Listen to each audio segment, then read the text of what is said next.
আমাদের বিদ্যালয়ে উপস্থিত সহশিক্ষক মাননীয় চন্দন জানা মহাশয়কে সম্মান জানিয়ে উপস্থিত আমার স্নেহের ছাত্রছাত্রীদের আমার ভালোবাসা জানিয়ে আজ 26শে সেপ্টেম্বর বিদ্যাসাগরের 204তম জন্মবার্ষিকীতে আমার প্রণাম এবং শ্রদ্ধাঞ্জলি জানিয়ে দু এক কথা বিদ্যাসাগরের সম্পর্কে আমি বলবো।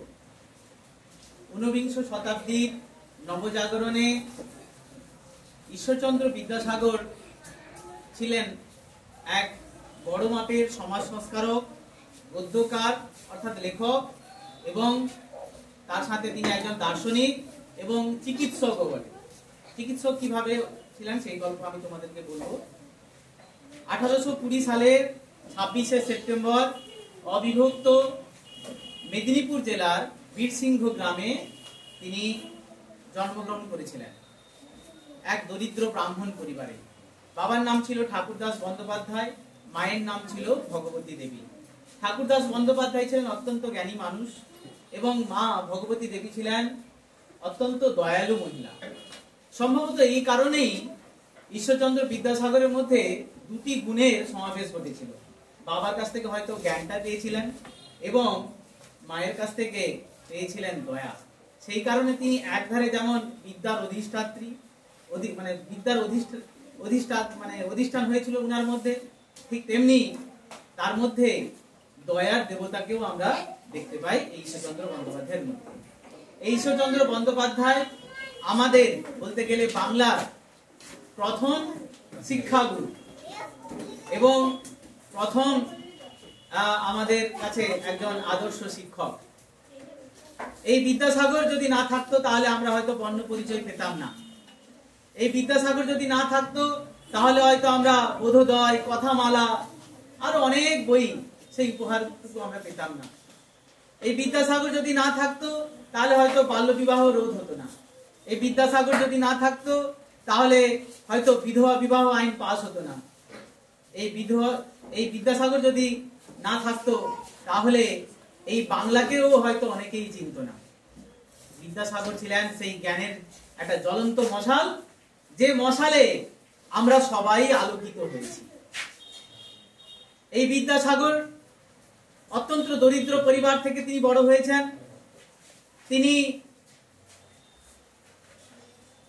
যখন ছোটবেলায় কিন্তু অত্যন্ত দুরন্ত এবং দুষ্টুমি করতেন ভীষণ, কিন্তু অত্যন্ত বুদ্ধিমান এবং মেধাবী ছাত্র ছিলেন। ছোটবেলায় তার বাবা এবং তার শিক্ষকের সাথে তিনি যখন কলকাতায় যান পড়াশোনার সময়, সেই সময় তিনি রাস্তায় ইংরেজি মাইলস্টোন গুলোকে দেখে তিনি কিন্তু সহজেই 1 থেকে 10 অব্দি ইংরেজি সংখ্যা তিনি শিখে নিলেন। ভাবতে পারছো কত বুদ্ধিমান ছাত্র ছিলেন তিনি। তারপর তিনি যখন কলকাতায় পড়াশোনা করছিলেন তিনি নিজে রান্না বান্না করতেন এবং পড়াশোনা করতেন। এবং রাত্রিবেলায় পড়াশোনা করার জন্য আলো ছিল না, তখন তিনি রাস্তায় চলে গিয়ে ল্যাম্প পোস্টের তলায় তিনি কিন্তু পড়াশোনা করতেন এবং সমস্ত পরীক্ষায় অত্যন্ত মেধার সাথে এবং ভালো ফলাফলের সাথে তিনি উত্তীর্ণ হয়েছেন এবং তিনি সংস্কৃত কলেজে অধ্যাপনার কাজ করেন, মানে তিনি অধ্যাপক হয়ে যান। এবং সেই সংস্কৃত কলেজ থেকেই উনাকে বিদ্যাসাগর উপাধিতে ভূষিত করা হয়েছিল। বিদ্যাসাগর শুধুমাত্র যে ভালো শিক্ষক ছিলেন শুধু তাই নয়, তিনি অনেক বইও রচনা করেছেন, বর্ণ পরিচয়, বোধোদয়, কথামালা, তাছাড়া আরো অনেক বই তিনি অনুবাদ করেছেন, বেতাল পঞ্চবিংশতি, অভিজ্ঞানম শকুন্তলম, আরো অনেক বই। এই বিদ্যাসাগরের মাতৃভক্তি ছিল আমাদের সকলের কাছে একটা অনুপ্রেরণা। এক শীতের সময় তিনি দেখেন যে মা গায়ে একটা পুরনো ছেঁড়া সুতির চাদর তিনি গায়ে দিয়ে বসে আছেন। ছেলে দেখে খুব কষ্ট হলো। তিনি কলকাতায় গিয়ে একটি সুন্দর উলের শাল নিয়ে এলেন মায়ের জন্য, মাকে দিলেন, বলেন মা তুমি এরপর থেকে এই চাদরটি ব্যবহার করবে। মা নিয়ে একটু হাসলেন, এসে বইয়ের বাক্সের মধ্যে রেখে দিলেন। বাক্সের মধ্যে রেখে দেওয়ার পরে তিনি আর সেটাকে ব্যবহার করলেন না। বিদ্যাসাগর অবাক হলেন, তোমাকে আমি একটা নতুন শাল এনে দিলাম, তুমি ব্যবহার না করে এটাকে রেখে দিলে কেন?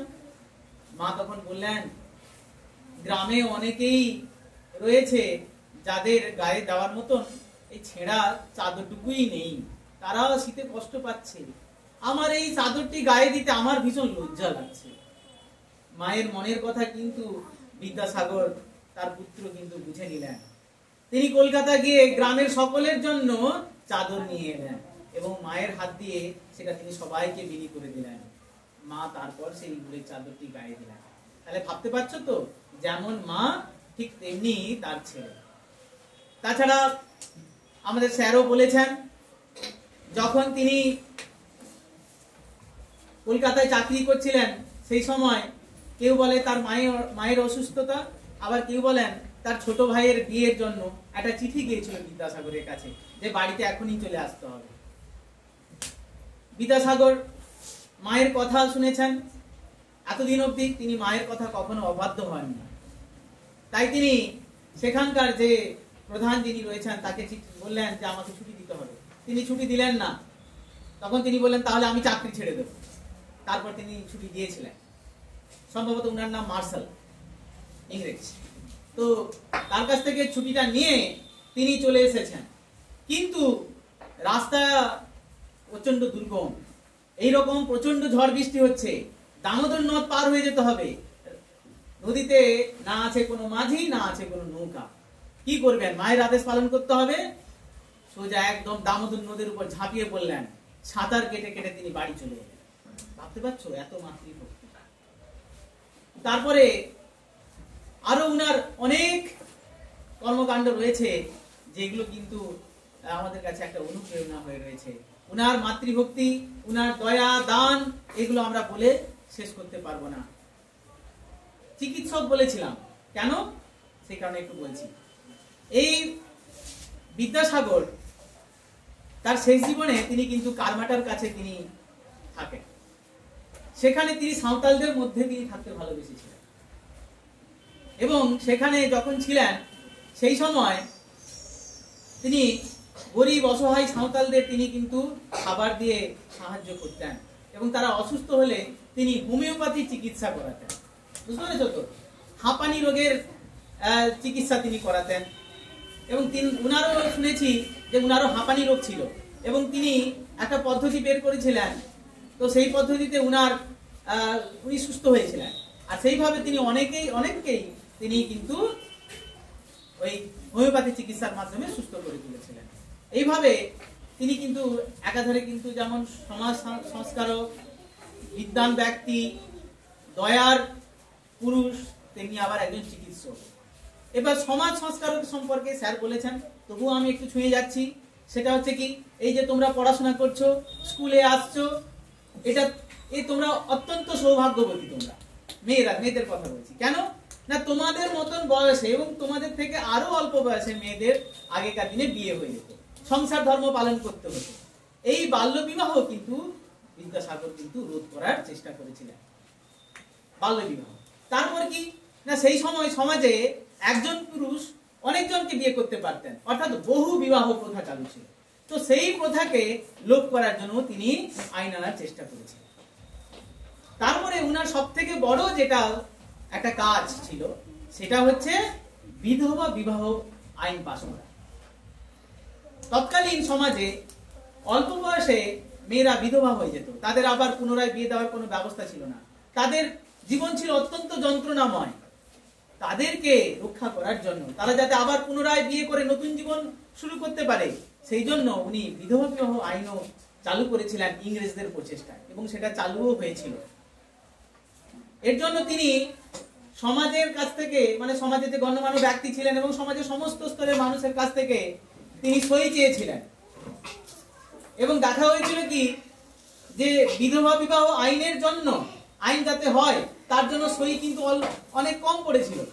এই আইন যাতে পাস না হয় সেই জন্য সই কিন্তু অনেক বেশি পড়েছিল।